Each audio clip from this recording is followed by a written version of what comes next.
ሰላም ውድና የተከበራችሁ አድማጮች እንዴት ናችሁ? አጠር ያሉ የዕለቱን አጫጭር መረጃዎች ይዤላችሁ ቀርብ ያለው። ለቻናሌ አዲስ ከሆናችሁ ሰብስክራይብ ማድረጉን እንዳትረሱ፣ እንዲሁም ላይክ እና ሼር ማድረጉ እያልኩኝ አሁን በቀጥታ ወደ መረጃዎቹ አልፋለሁ።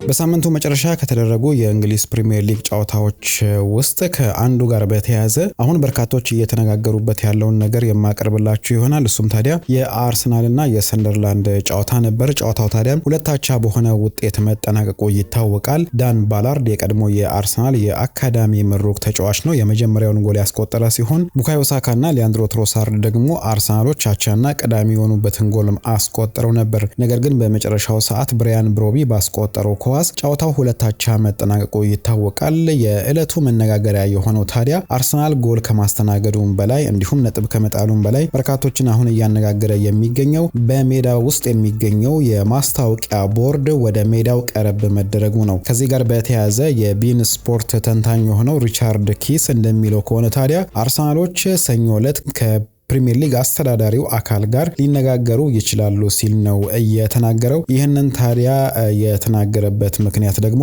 ለተጫዋቾች ደህንነት ከማሰብ ጋር በተያያዘ እንደሆነም ነው የገለጸው። ሰንደርላንዶች ያጠፉት ወይንም ደግሞ የተላለፉት ምንም አይነት ሕግ እንደሌለ አምናለሁ ሲል ነው ሪቻርድ ኪስ የተናገረው። በሕጉ መሰረት የማስታወቂያው ቦርድ 1 ሜትር አካባቢ ነው መራቅ የሚኖርበትና በዕለቱ ግን ሰንደርላንዶች የአርሰናሎችን እጅ ውርወራ ለመግታት በማሰብ የማስታወቂያ ቦርዱን ወደ ሜዳው ቀረብ አድርገው ነበር። ለዚህም ታዲያ እንደማሳያ የኤቨርተንን ጨዋታ ነበር የተጠቀመው። በኤቨርተን ዕለት ማስታወቂያው የነበረበት ቦታና በአርሰናል ጨዋታ ዕለት የነበረው ቦታ የተለያየ ቦታ ነውና ከዚህ ጋር በተያያዘ ምናልባትም ተጫዋቾች ሲጋፉና ሲወድቁ ጉዳት ሊደርስባቸው ይችላልና በዚህም ምክንያት አርሰናሎች ከጉዳዩ ጋር በተያያዘ ከፕሪሚየር ሊጉ ጋር ሊነጋገሩ ይችላሉ ሲል ነው የገለጸው። ነገር ግን ሰንደርላንዶች ያጠፉትና ያበላሹት ምንም አይነት የሕግ መተላለፍ እንደማይኖር ተስፋ አድርጋለሁ ሲል ነው የገለጸው።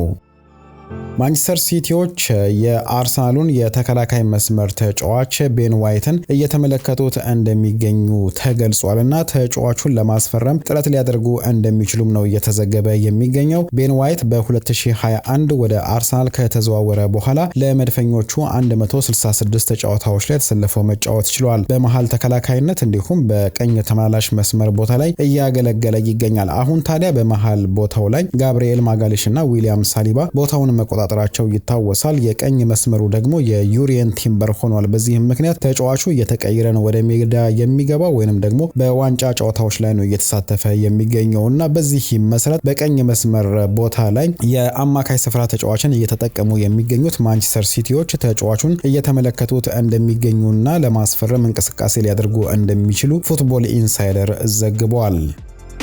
አርሰናሎች በአጥቂ መስመር ቦታ ላይ የተጫዋቾች ጉዳት እያስቸገራቸው እንደሚገኝ ይታወቃል። በአጠቃላይ የተጎዱባቸው ተጫዋቾች የአጥቂ ወይም የአጥቂ አማካኝና የክንፍ ተጫዋቾች ናቸውና እነዚህ ተጫዋቾች መቼ ወደ ሜዳ ይመለሳሉ የሚለው የበርካታ የአርሰናል ደጋፊዎች ጥያቄ ሆኗል። ከዚህ ጋር በተያያዘ ከቪክቶር ዮኬሬሽ ጋር በተያያዘ አሁንም ቀን እንዳልተቀመጠለትና መቼ ሊመለስ እንደሚችል በትክክል እንደማይታወቅ ተገልጿል። በርካቶች ለቶተንሃም ሆትስፐሩ ጨዋታ ሊደርስ ይችላል ቢሉም እስካሁን ታዲያ ግልጽ የሆነ ደረጃ ላይ እንዳልተደረሰ ነው የተገለጸው። ከካይ ሃቨርትስ ጋር በተያያዘ ግን ተጫዋቹ ለቶተንሃም ሆትስፐር ጨዋታ የመድረስ እድል ሊኖረው እንደሚችል ተገልጿል። ማርቲን ኦዴጋርድ፣ ኖኒ ማድዊኬ እንዲሁም ጋብሪኤል ማርቲኔሊም በተመሳሳይ ለዚህ ጨዋታ ሊደርሱ ይችላሉ የሚለው የበርካቶች ግምት ሆኗል። በዚህ ጨዋታ ላይ ሊመለሱ ይችላሉ ተብሎ ነው የሚጠበቀው። ጋብሪኤል ጄሱስ ወደ ልምምድ ተመልሷል። ነገር ግን ተጫዋቹ በጉዳት ምክንያት ረጅም ጊዜን ስላሳለፈ በቀጥታ ወደ ሜዳ ይመለሳል ተብሎ አይጠበቅም። ምናልባትም የማች ፊትነሱን እስኪያገኝ ወይንም ደግሞ ሻርፕነሱን እስኪያገኝ ድረስ በሁለተኛው ቡድን ሊጫወት የሚችልበት አጋጣሚ እንደሚፈጠርም ነው የተገለጸው። ከዛ በተረፈ ግን አብዛኞቹ የአርሰናል ተጫዋቾች በቶተንሃም ሆትስፐር ጨዋታ ላይ ሊመለሱ እንደሚችሉ ነው የተገለጸው። ከሊቨርፑል ጋር በተያያዘ ያለውን ነገር እንመልከት። ሊቨርፑሎች ታዲያ ዘንድሮ በፕሪሚየር ሊጉ 5 ጨዋታዎችን መሸነፋቸው ይታወቃል። ከዛ በተረፈም በሻምፒዮንስ ሊጉም እንዲሁም በሊግ ካፑም መሸነፋቸው የሚታወስ ነውና በሳምንቱ መጨረሻ ደግሞ በማንቸስተር ሲቲ 3-0 በሆነ ውጤት ተሸንፈዋል። ከሪያል ማድሪድ ጋርና ከአስቶን ቪላ ጋር ያሳዩትን ምርጥ ብቃት በማንቸስተር ሲቲው ጨዋታ መድገም ተስኗቸው ተሸንፈዋልና ከዚሁ ጋር በተያያዘ በርካቶች አሁን የአርኔ ስሎትን ብቃት በመጠራጠር ላይ ይገኛሉ። ቢሆንም ግን የክለቡ ባለስልጣናት ለአርኔ ስሎት ከፍተኛ የሆነ ድጋፍ እንዳላቸውና እስካሁን አሰልጣኙን ለማሰናበትም ሆነ ሌላ አሰልጣኝ ለማነጋገር እንዳላሰቡ ነው ፋብሪዚዮ ሮማኖ የተናገረው። አዳዲስ ተጫዋቾች ወደ ክለቡ ስለመጡ እነዚህን ተጫዋቾች ማዋቀርና ማዋሃድ ከባድ ስለሚሆን ለአሰልጣኙ ጊዜ እንደሚያስፈልገው በርካታ የክለቡ ባለስልጣናት እንደሚያምኑና አሁንም ለአሰልጣኙ ድጋፋቸውን እንደሚሰጡ ነው የተገለጸው። በደጋፊዎቹ በኩል ከፍተኛ የሆነ ጥርጣሬ ቢኖርም ማለት ነው። ከዛ በተረፈ ሊቨርፑሎች አሁን ላይ የተጫዋቾቻቸውን ኮንትራት ለማራዘም እየሰሩ እንደሚገኙ ነው የተገለጸው። ዶሚኒክ ሶቦስላይ፣ ሪያን ግራቨንበርክ እንዲሁም ኢብራሂማ ኮናቴ ኮንትራታቸው ይራዘማል ተብለው የሚጠበቁ ተጫዋቾች ናቸው። ከኢብራሂማ ኮናቴ በስተቀር ያሉት ተጫዋቾች ብዙም አያሳስባቸውም። ነገር ግን ኢብራሂማ ኮናቴ በክረምቱ ኮንትራቱ ስለሚጠናቀቅ የተጫዋቹን ኮንትራት ለማራዘም ጠንክረው እንደሚሰሩ ይጠበቃል። ከማንቸስተር ዩናይትድ ጋር በተያያዘ እየተወሩ ያሉትን መረጃዎች ስንመለከት የቤንጃሚን ሼስኮን ጉዳይ ነው የምናገኘው። ተጫዋቹ ባለፈው ከቶተንሃም ሆትስፐር ጋር በነበረው ጨዋታ ላይ በደረሰበት ጉዳት ምክንያት ከሜዳ ለቆ መውጣቱና ማንቸስተር ዩናይትዶችም በጎሎሎ ጨዋታውን መጨረሳቸው ይታወሳል። እስካሁን ባለው ሁኔታ ታዲያ ከተጫዋቹ ጋር በተያያዘ ለምን ያህል ጊዜ ይቆያል የሚለውን ይህንን መረጃ እስካጠናከርኩበት ጊዜ ድረስ ማግኘት አልተቻለም። ስለዚህ አሁንም ምርመራዎች እየተደረጉለት እንደሚገኙና የተጫዋቹ የቆይታ ጊዜ እንደሚወሰን ነው የተገለጸው። ከዚህ ጋር በተያያዘ ማንቸስተር ዩናይትዶች በጥር የዝውውር መስኮት በገበያው ላይ በከፍተኛ ደረጃ ይሳተፋሉ ተብሎ ይጠበቃል። በአንደኛ ደረጃ የአፍሪካ ዋንጫ ነው። በአፍሪካ ዋንጫ ምክንያት ብራያን ኤምቦሞን እንዲሁም የአማድ ዲያሎን አገልግሎት አያገኙም። በተጨማሪም ኑሴር ማዝራዊም ወደ ሞሮኮ ብሔራዊ ቡድን ስለሚያመራ ማንቸስተር ዩናይትዶች በአፍሪካ ዋንጫ ምክንያት ክፉኛ ይጎዳሉ። በተጨማሪም ታዲያ ቤንጃሚን ሼስኮ የሚጎዳ ከሆነ ታዲያ በአጥቂ መስመር ላይ መሳሳት ሊያጋጥማቸው ስለሚችል ማንቸስተር ዩናይትዶች ወደ ገበያው ሊወጡ ይችላሉ ተብሎ ይጠበቃል። ከዚህ ጋር በተያያዘ ግን የራስሙስ ሆይሉንድ ስም እየተነሳ ቢገኝም ማንቸስተር ዩናይትዶች ራስሙስ ሆይሉንድን በጥር የዝውውር መስኮት መልሰው መጥራት አይችሉም። ይህንን ስምምነት በስምምነት ውስጥ አላካተቱም። ስለዚህ ራስሙስ ሆይሉንድ እዛው በናፖሊ ይቆያል ተብሎ ይጠበቃል። ናፖሊዎች በውድድር ዓመቱ መጨረሻ ተጫዋቹን በ50 ሚሊዮን ዩሮ የማስፈረም አማራጭና ግዴታ አለባቸው። በሻምፒዮንስ ሊጉ የሚሳተፉ ከሆነ ተጫዋቹን የማስፈረም ግዴታ እንዳለባቸው ነው እየተገለጸ የሚገኘው። ስለዚህ ራስሙስ ሆይሉንድ በጥር የዝውውር መስኮት ወደ ማንቸስተር ዩናይትድ ይመለሳል ተብሎ አይጠበቅም። ከጆሹዋ ዝርኪዜና ኮቢ ማይኖ ጋር በተያያዘ ታዲያ አሰልጣኝ ሩበን አሞሪም አሁንም ሁለቱንም ተጫዋቾች በክለቡ ማቆየት ይፈልጋል። ነገር ግን ተጫዋቾቹ ክለቡን በመልቀቅ ወደ ሌላ ቦታ አምርተው ተጫውተው ለብሔራዊ ቡድን የመመረጥ ፍላጎት እንዳላቸው ነው እየተገለጸ የሚገኘው። ጆሹዋ ዝርኪዜም ሆኑ ኮቢ ማይኖ በጣሊያን ክለቦች እየተፈለጉ ይገኛሉ። አሰልጣኝ ሩበን አሞሪም ግን በክለቡ የማቆየት ፍላጎት እንዳለው ተገልጿል። ሌላኛው የማንቸስተር ዩናይትድ ተጫዋች የሆነውና በአሁኑ ሰዓት ለአስቶን ቪላ እየተጫወተ የሚገኘው ጄደን ሳንቾ ግን ማንቸስተር ዩናይትድን በነፃ ይለቃል ተብሎ ይጠበቃል። የተጫዋቹ ኮንትራት በ2026 የሚጠናቀቅ ሲሆን ማንቸስተር ዩናይትዶች ኮንትራቱን በአንድ ዓመት የማራዘም መብት አላቸው። ነገር ግን ተጫዋቹ ከፍተኛ ደሞዝ ተከፋይ ነው። ከዛ በተረፈም ተጫዋቹ ምርጥ የሆነና ወጥ የሆነ ብቃት ማሳየት ተስኖታል። በርካታ ክለቦችም እየፈለጉት አይገኙምና ማንቸስተር ዩናይትዶች ተጫዋቹን የመልቀቅ ፍላጎት እንዳላቸው ተዘግበዋል።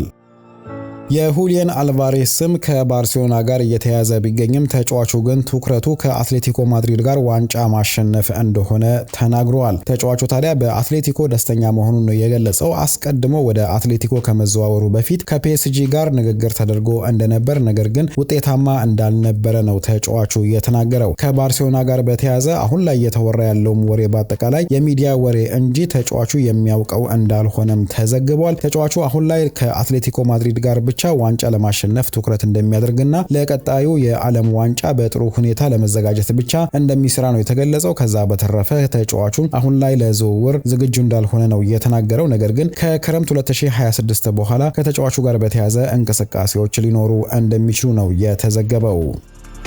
የናፖሊው አሰልጣኝ አንቶኒዮ ኮንቴ ከክለቡ ባለስልጣናት ጋር ሊነጋገር እንደሆነ ተገልጿል። ናፖሊዎች በሳምንቱ መጨረሻ በቦሎኛ 2-0 በሆነ ውጤት ከተሸነፉ በኋላ ደረጃቸውን ተነጥቀው ወደ 4ኛ ወርደዋል። ዘንድሮ ታዲያ በሁሉም ውድድሮች 5ኛ ሽንፈታቸውን ነው ያስተናገዱት። ከዛ በተረፈም ባለፉት 3 ጨዋታዎች ላይ ደግሞ ጎል ማስቆጠር ተስኗቸዋል። ከዚህ ጋር በተያያዘ አሰልጣኙ ከክለቡ ባለስልጣናት ጋር እንደሚነጋገሩ እየተገለጸ ይገኛል። አሰልጣኝ አንቶኒዮ ኮንቴ ታዲያ ተጫዋቾቻቸውን በከፍተኛ ደረጃ ነው በመተቸት ላይ የሚገኙት። 5 ጨዋታዎችን የምትሸነፍ ከሆነ የሆነ ትክክል ያልሆነ ነገር አለ ማለት ነው ሲል ነው አሰልጣኝ አንቶኒዮ ኮንቴ የተናገረው። እኔ እንደዚህ አይነት ተጫዋቾችን ይዤ መቀጠል አልፈልግም። በእርግጥ ኃላፊነቴን እወስዳለሁ፣ ነገር ግን ችግሮች ካሉ ደግሞ ኃላፊነትን መውሰድ አልፈልግም። በቡድኑ ውስጥ መጣጣም የለም። ሁሉም ሰው ስለ ግሉ ብቻ ነው እያሰበ የሚገኘው። በክለብ ውስጥ ያለው መንፈስ ተበላሽቷል። ባለፈው ዓመት ያለው ፍላጎትም ቀንሷል ሲል ነው አሰልጣኝ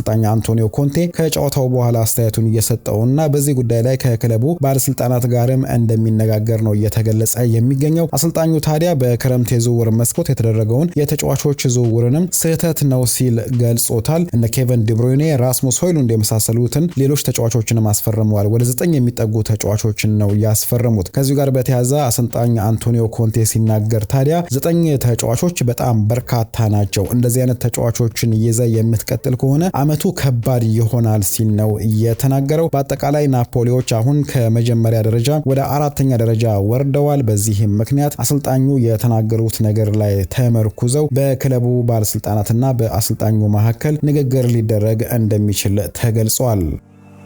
የቼልሲው አማካይ ሮሚዮ ላቪያ በትንሹ ለ1 ወር ከሜዳ እንደሚርቅ ተገልጿል። ተጫዋቹ ታዲያ ባለፈው በሻምፒዮንስ ሊግ ከካራባግ ጋር በነበረው ጨዋታ ላይ 8 ደቂቃዎችን ከተጫወተ በኋላ ተጎድቶ ከሜዳ መውጣቱ ይታወቃል። ወደ ቼልሲ ከተዘዋወረ በኋላ ተደጋጋሚ ጉዳት እያጋጠመው የሚገኘው ሮሚዮ ላቪያ አሁንም በትንሹ ለ1 ወር ገደማ ከሜዳ እንደሚርቅ ነው የተገለጸው። የሪያል ማድሪዱ ግብ ጠባቂ ቲቦ ኮርቶዋም ጉዳት አጋጥሞታል። ተጫዋቹም ለተወሰኑ ጊዜያት ከሜዳ እንደሚርቅ ነው የተገለጸው። ነገር ግን አሁን ላይ ባለው ሁኔታ በኢንተርናሽናል ውድድሩ ጊዜ ተጫዋቹ የሚያገግምበት ሁኔታ እንደሚታይ ነው የተገለጸውና ይህንን የእረፍት ጊዜ ለማገገሚያነት እንደሚጠቀም ተገልጿል። በተመሳሳይ ሌላኛው የሪያል ማድሪድ ተጫዋች ሆነው ፌዴ ቫልቨርዴም ጉዳት እንዳጋጠመው እየተገለጸ ይገኛል። ተጫዋቹ ግን ከኢንተርናሽናል ውድድር በኋላ ይመለሳል ተብሎ ይጠበቃል። ስለዚህ ለብሔራዊ ቡድኑ እንደማይጫወት ነው የተገለጸው። የአስቶን ቪላው ሞርጋን ሮጀርስ እስከ 2031 የሚያቆየውን አዲስ ኮንትራት ተፈራርሟል። በአዲሱ ኮንትራት መሰረትም ታዲያ ተጫዋቹ ከፍተኛ ደሞዝ እንደሚከፈለውም ነው የተገለጸው። አድማጮች ለዛሬ ምሽት ያዘጋጀውላችሁን አጠር ያሉ መረጃዎች በዚሁ አጠናቅቄያለሁ። በቀጣይ በሌላ ፕሮግራም እንገናኛለን። ደህና ቆዩኝ።